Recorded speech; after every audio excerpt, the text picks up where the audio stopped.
what I'm doing a lot of times, and this is just how I write rhythms too, is the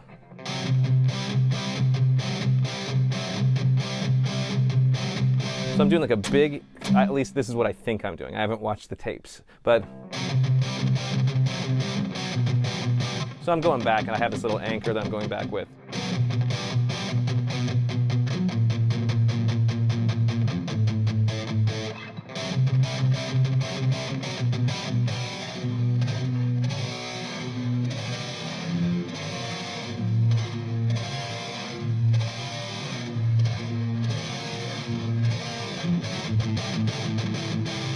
So just the low note then, or rather the double stop that you hit at the top, is a slightly different movement that's going on than the low. Yeah, I feel like the way that I rationalize it and the way that I think I can only play that is to... Also, the snares are hitting that, so when I'm writing the song, I know that there's got to be some punchy part of this riff that sticks out just for melodic reasons, or harmonic reasons, or reasons of intrigue. So I think about like those kinds of... So... I could do that if I wanted to, and that would be cool, but it'd be a different kind of thing.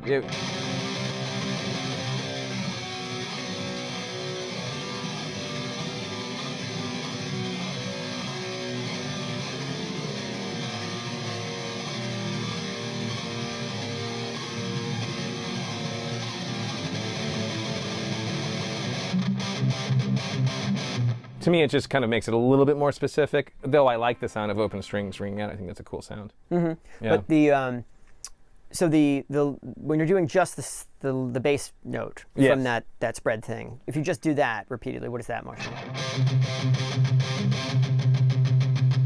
So, okay, at my best. At my absolute best, and I'm not always there, but here's another thing I noticed that I do sometimes, I don't think I did it on any of these recordings, is I'll choke up on the pick and get a little bit more skin in.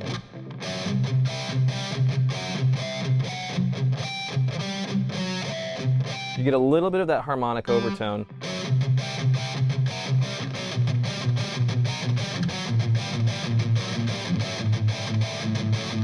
So, okay, so you see my fingertip here also. You can see that there's almost like a white powder on the tip of my finger. That is my fingernail slowly starting to shred off. So I had dinner with Gary Holt and Scott Ian. Gary Holt is from Exodus, the founder of Exodus, and he's also in Slayer now.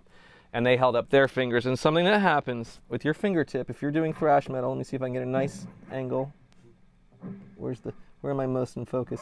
Somewhere around there. I'll give you a lot of angles, but you'll see it's kind of shiny, but there is... I think it's a little forward in between the pickups somewhere. I think it's about there. Yeah, somewhere around there. I'm going to show you that there's a little bit. This is good. Like, this is like forensic science. We have a blue light. I'm so glad like white stains aren't all over my pants. Anyway, so somewhere around here, right? Something like that. Yeah. Yeah, but you get the idea. I'm going to try to just get an angle where you see that the more I play, the more I'm like in the zone, or if I'm playing live or doing a tour or something like that, this part of my fingernail. No, but that's from the grip, the pick grip. That's the pick grip, but you're also kind of choking up so hard that you're kind of shredding your fingers. So you're saying you're doing a grip where the index is curved under? I am, yeah, to a degree, yeah.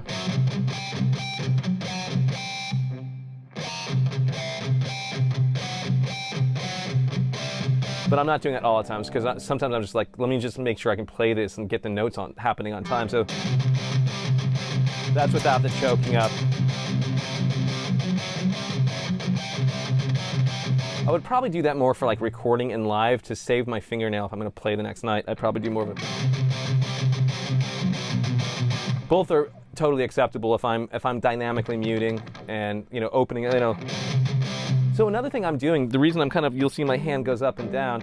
One of the reasons I'm doing that is because it's just the difference in dynamics between muted and not muted.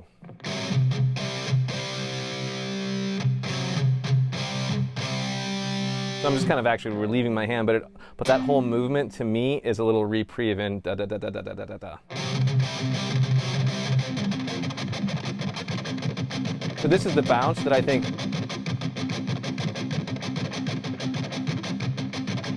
if I'm at my best and I'm not abusing this part of my shoulder, if that all happens, then that's the best way to play this, I think.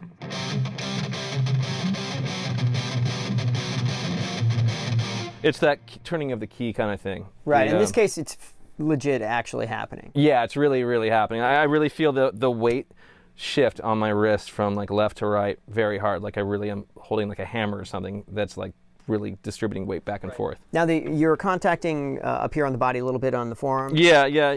I'll usually have a little line right there. So there is some weight being taken up by the body here. Without a doubt. There's a little bit of a fulcrum effect happening right here. And where is, then obviously some part of the hand here is getting the mute. Yes. So that's like it's like okay, so if this is like perpendicular, I'm like around there, you know, so it's like 45. But when you do the lowest strings, you get mute. When you go for the double stop, though, that's unmuted, of course, because you're doing this extension movement with the wrist, right? Yeah, so I'm going...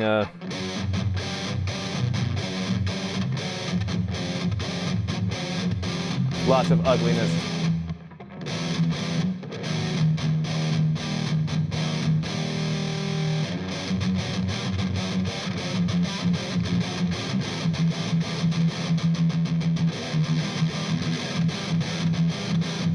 So yeah. Just give me like 2 bars of just the low note.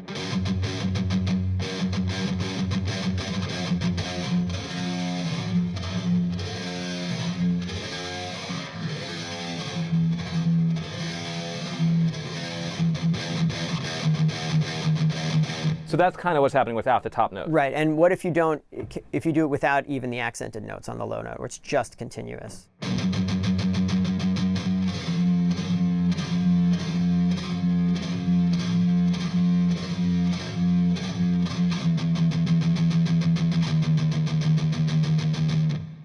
Is that more tiring because you don't have those little...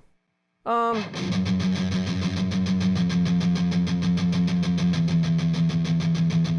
me try it twice. Yeah, I feel like I get a little... I feel like that takes a lot of... It's almost like that, again, if you're doing double, like what Gene Hoglan says, give me like one note where I can just lay off live once or here or there. Don't get mad. I'm going to do it. I need to preserve my feet for the rest of the night. Yeah. There's something about the double stop motion which gives the other one a break a little bit. Yeah, a little bit. I think it does. And let's say that... But even the accents, do they have the same...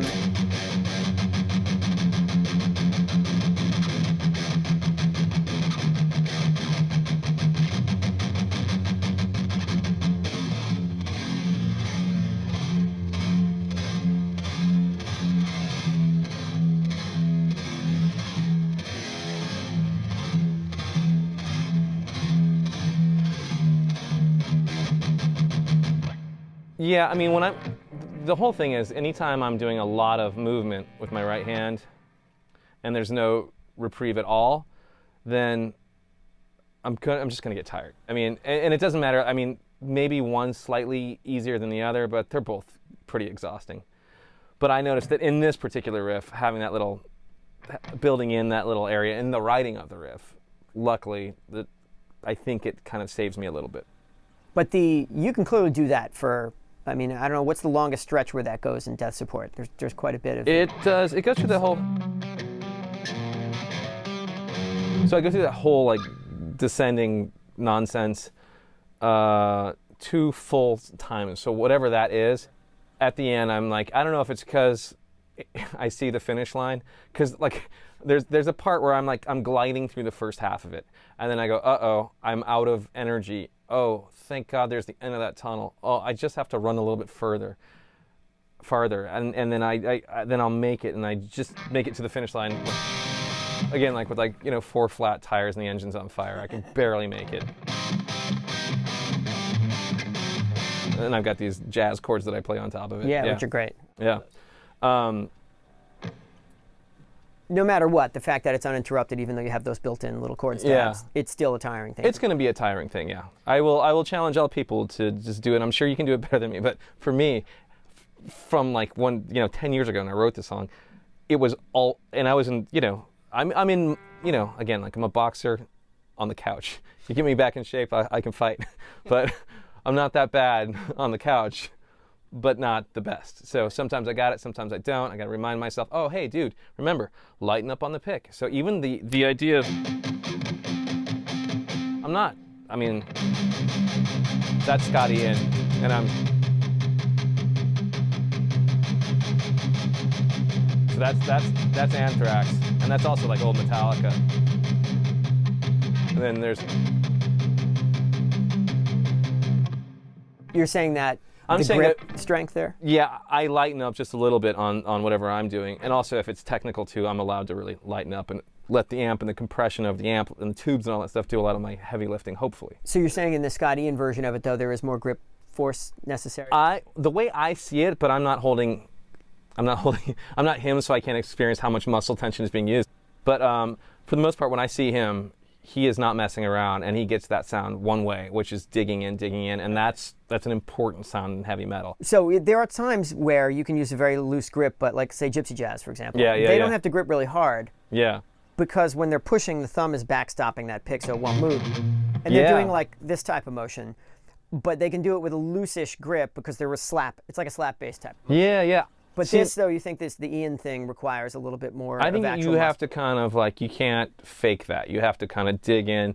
You have to be, I don't think someone can throw you a guitar after 4 months of being on vacation or something like that and go, do what you did that one night. So I noticed in a lot of interviews with metal guitarists, because I was, in the early days of Death Clock and everything, I was just going, okay, I remember each one of them, like Kerry King from Slayer, and other people too, but I remember Kerry King saying like, okay, well, here's how you play, and it was like a how-to kind of thing on like Guitar Player, or Guitar World magazine, or some kind of video, and he goes, I'm not really going to be able to get the downstrokes as tight, so I may do some alternate picking on that, but when I'm playing live, I'll do the downstrokes. So it's almost like you save it, So there's like, I have to go to training camp. Yeah. I think if you have a lot of downstroke songs, and I think the sound of downstrokes is also a sound you can't. I mean, you'd have to.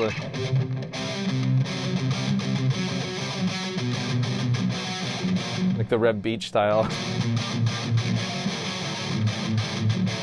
Is that what he does in 17 or something? He does something like that. Yeah, I had the video. I had the REH video with Joe Basso. Oh, I never saw that one. He's a fantastic player, though. He's really, really good, yeah. The end of that era, one of the best players from the end of that era. Without a doubt. I mean, he had such a great tone and sound, and he's melodic. I mean, he has something to say on the instrument, so yeah, put all that stuff together, you got a guitar player. Now, the alternate form, though, which may be equally demanding, perhaps, the Icarus tremolo / rhythm Oh, right. form. Okay, so this is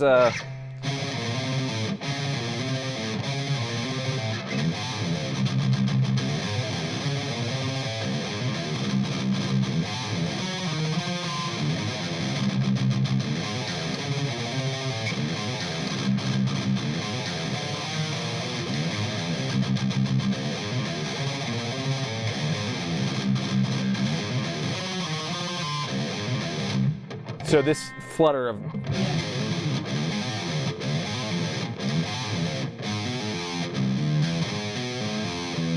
something along those lines. Anything can happen in that patch. And then I'm doing these minor thirds. You got to go into this thing and have that kind of ready to go.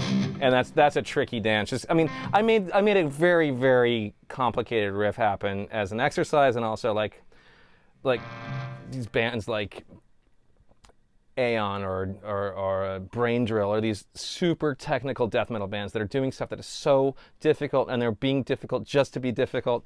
They're difficult people making difficult songs. And so I just was like, okay, I'm inspired by that. That's really, really hard to do. And to try to keep, like, again, there's a quarter note happening, so it's not so terrible. I can manage that. And I don't even want to count it right now, because it's just 1, 2, 3, 4, 5, 6, 7.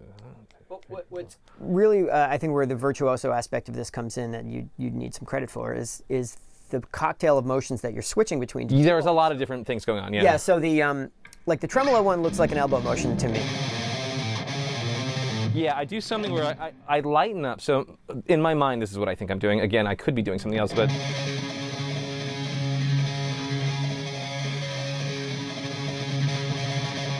I'm holding the pick very like steady, and I played this pick, which is. Is that one of the Ultex ones that's kind of sharp? Yeah, so you'll see in this thing, I'm playing the Ultex thing, and it's sharp and it's thick, so it's just like a 1.14, I think, but it's rubbed off, so I do have some lighter ones, but the heavier ones are great for this stuff. And now you're hitting that with the edge picking, obviously, like 45 degrees. Yeah, it's really. Actually, it's not that edgy on this thing, because I will alter it sometimes, but.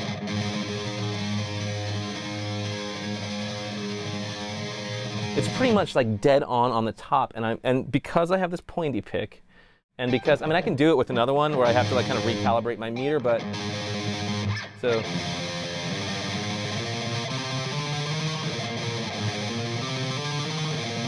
So that's another death clock thing that I have to do that for like a really, really long time.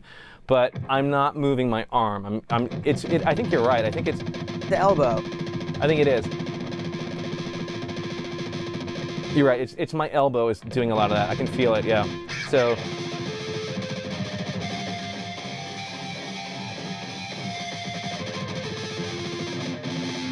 But it looks pretty effortless to see you do it. It's not that bad. I don't get fatigued doing that, so I can do that for a very long time. And I have heard people have watched me play, and they go, "I don't know how you're not getting fatigued." And I guess the answer is that I am using my elbow. I'm making how little movement. And that was like the first thing I learned on guitar when I was whatever. I was just trying to go like this, like how does it sound like a hammer dulcimer or something like that, you know? And then. Can I keep it in time? Can I find out what my downstrokes are, my downbeats? So again, it's kind of hard without a tempo or anything like that. But you're accenting the downstrokes every, 6 tuplets or every 8 notes or something? Yeah, that's kind of what, I think that's what it is.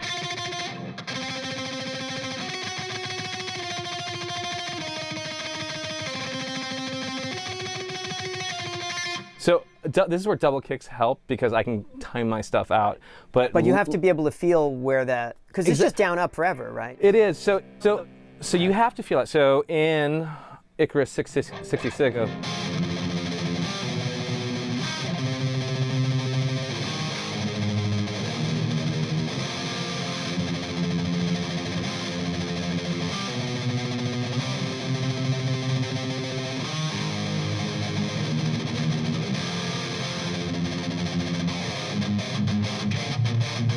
And then tighten up, just again, how can I make in a song, how can I have parts that contradict each other in one way or another from to then your ear goes that's the dynamics activated. For metal. Yeah, that's what I think. That is the dynamics, exactly. It's muting dynamics, really. It kind of is, or I go drums do halftime, drums do double time, drums do half. So it's kind of like that's where the dynamic changes are, or the feel changes in feel, and that's an important thing to keep your ear hopefully engaged in the piece of music. Yeah. To your point, as far as creating order out of chaos with what we think of as tremolo, I think is sometimes a little bit misleading of a term because it implies that it's unmeasured. Right. But this has to be locked. This has to be, and this one, in the recording studio, I'm only happy if I'm hearing them kind of really sync up. It may not be perfect all the time, but for the most part, that's the tricky part. But I've got these downbeats here to anchor me, so bam, bam, bam. So,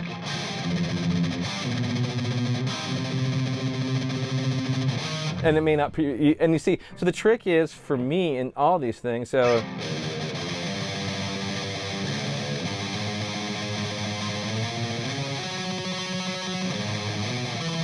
they said their trick is trying to make sure my downbeats or my downstrokes can hit, so changing strings is the tricky part. So I guess that's what I'm trying to say. And hopefully timing will help you, because if I'm doing my job right, and sometimes I am and sometimes I'm not, you'll be checking the video. You'll notice sometimes when I'm live, I try to, sometimes easier to stay on the same string. So I'll do that even like, again, there's a song called The Gears, Death Clock song.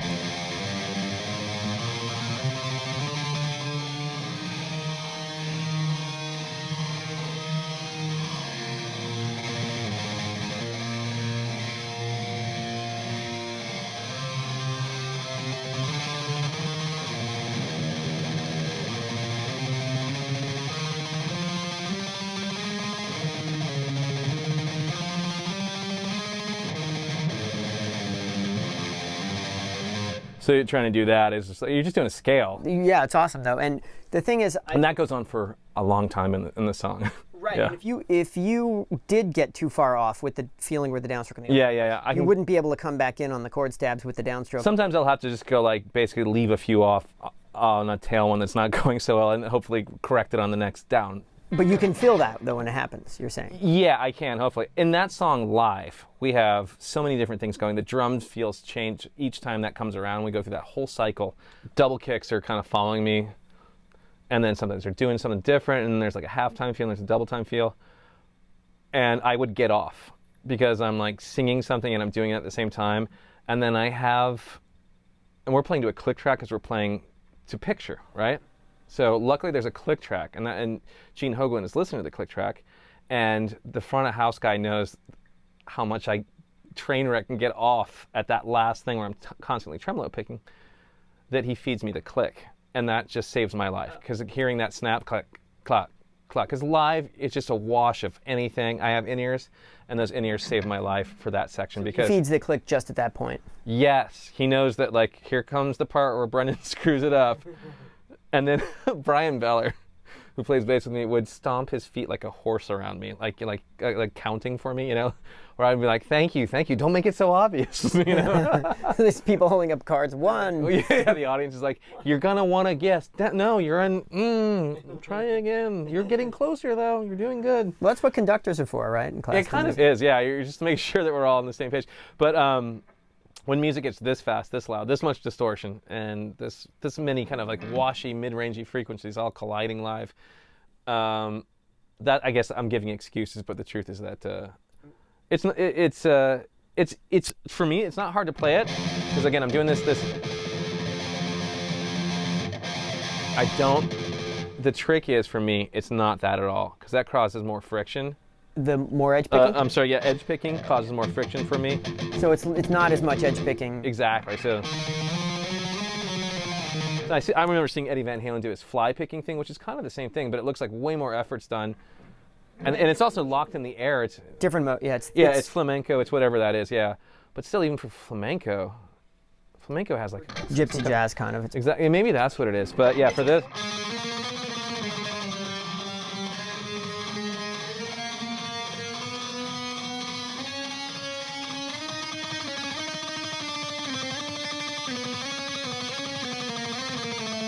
Now, as that gets slower, does it become less elbow and more wrist? Okay, so good question. So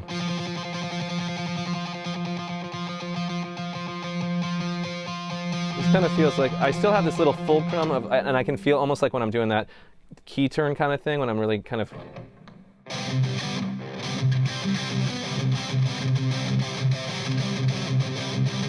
I get this nice little weighty kind of like, again, like a pendulum kind of like swinging. And I get a little bit of that with this feeling too. And when I get too slow, I lose the pendulum. I lose the weight distributing back and forth a little bit. And I think it is the weight of my full arm that I'm feeling, yeah. And I do kind of like, I do straighten out a little bit.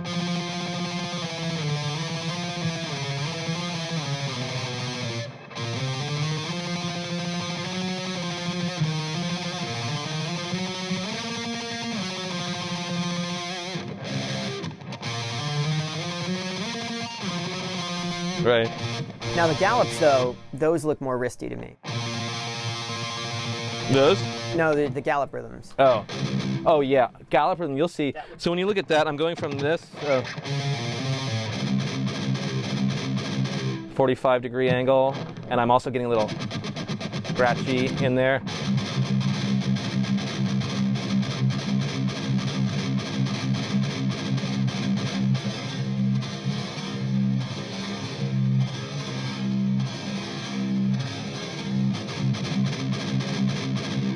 So yeah. Right, and so now when you do that, the pendulum feel is probably gone, right? I do have a little bit of it though. I do feel like a little bit of a snap, but what I'm doing, the big thing I'm doing is turning my pick that way, and that's a big move from.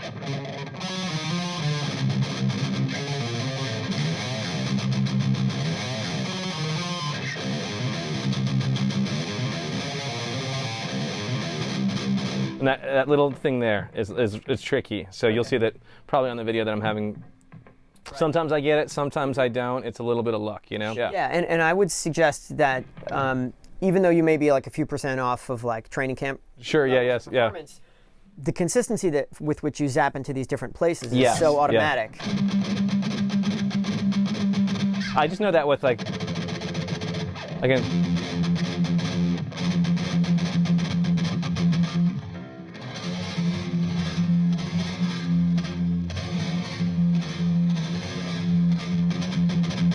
That's like a.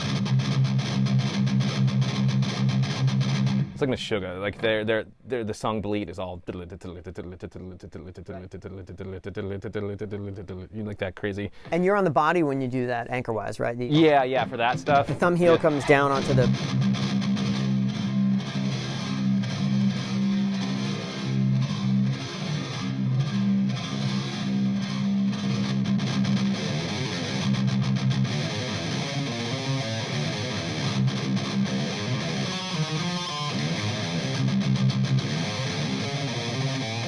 Something like that.